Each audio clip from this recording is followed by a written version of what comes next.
Sacred Stones is a weird game in the context of Fire Emblem's history, and not just because its name sounds like something the dad in a sitcom would use as a euphemism for balls. It's sandwiched in the middle of two games with similar styles of enemy phase gameplay and much greater significance. Blazing Sword marks the series' overseas debut, while Path of Radiance has both the claim of first 3D entry and retroactive mystique due to its protagonist making it into some party game. It's only natural for Sacred Stones to seem like just another Fire Emblem game. A game that sold pretty well and is generally seen positively, but doesn't have much of a legacy outside of the FE fan bubble. This isn't to falsely ascribe Sacred Stones some hidden gem label, but rather to say that its seemingly innocuous appearance allows it to hide something devious. You see, Sacred Stones is a response to and an active refutation of ideas held throughout the series' long history. To explain what I mean, let's look at the character who inevitably gets spotlighted in discussions of Sacred Stones' narrative. Leon, the Prince of Grotto who fiddled around with the Darkstone in an attempt to resurrect his father, but only ended up getting possessed by the Demon King.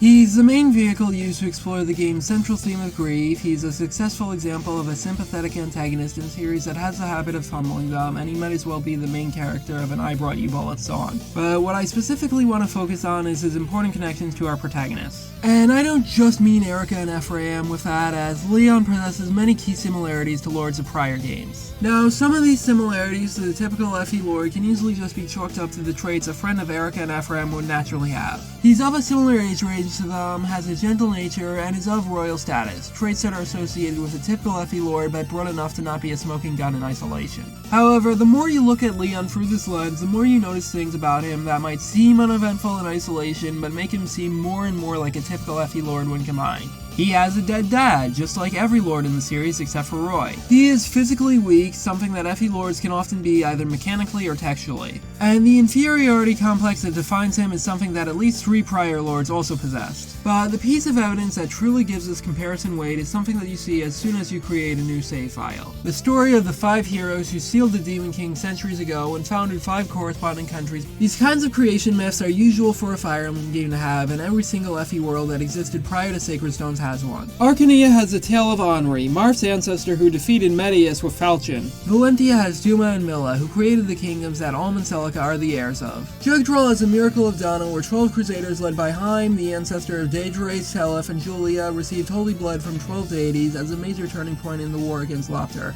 And Alib has the Scouring, where the 8 legends led by Hartmut, wielder of the Binding Blade, banish the dragons. The common link between these 4 backstories is that the key heroic figure within them gives a great deal of emphasis to the main lord of their respective games in some way, shape, or form. Henri and Haim are biologically related to Marth and Seliph respectively, Duma and Milla are thematic parallels to Guidance 2 lords, and Hartmut uses the same legendary blade as Roy. These stories largely exist to give the main lord some important destiny to fulfill, and an ideal of heroism that they will replicate. But while that sense of destiny/heroism is mostly true for Sacred Stones' variant of the trope, it differs in the way that the founder of Rheneas, Erica and Ephraim's country, is not the most important of the 5 heroes and isn't even named. In fact, only 2 of these 5 heroes have been named across all of Sacred Stones. Latona, who's once offhandedly mentioned as the only human being capable of successfully fighting off the Demon King's possession, and Grotto, founder of the country of the same name that Leon is heir of and the leader of the 5. It's not that antagonists haven't been given this kind of importance through these creation myths before. It's that Leon's distant ancestor getting the center stage while Erica and Ephraim's equivalent get nothing in comparison puts a disproportionate emphasis on the former. So all of these aspects combined paint Leon as someone who might as well be the lord of a different Fire Emblem game.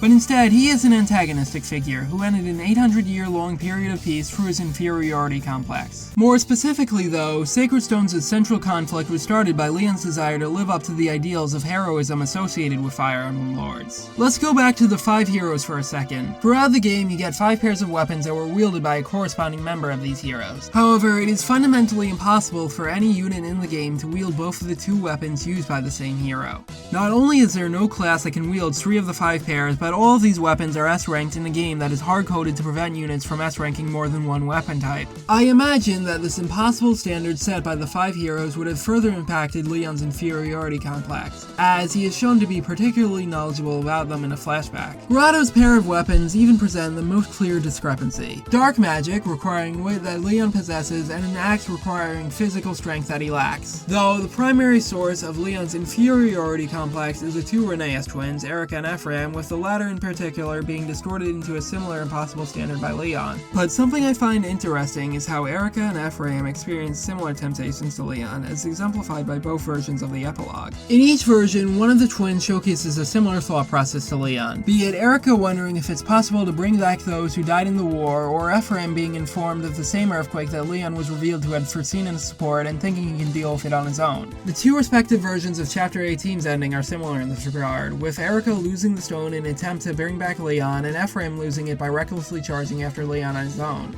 Erica and Ephraim's faults in these scenes are natural human emotions, whether it's an impossible desire to restore what was lost as a reaction to grief, or a tendency to bite off more than we can chew. Leon's downfall happened because he failed to realize them as such, becoming fixated on the image of someone beyond them and capable of doing everything by himself. And that image is based in the same individualist great man theory that Fire Emblem is intrinsically linked to. While discussions of sacred stones in a thematic sense, my past musings on the game included, usually focus on the theme of grief, its willingness to interrogate the ideals of past Fire Emblems is an understated quality of the game's narrative. Sacred stones ultimately exist as a weird self-critique of the series, twisting the archetypical lord's image of a charismatic leader capable of solving everything into the source of much suffering. In other words, Sacred Stones is the anti-Fire Emblem.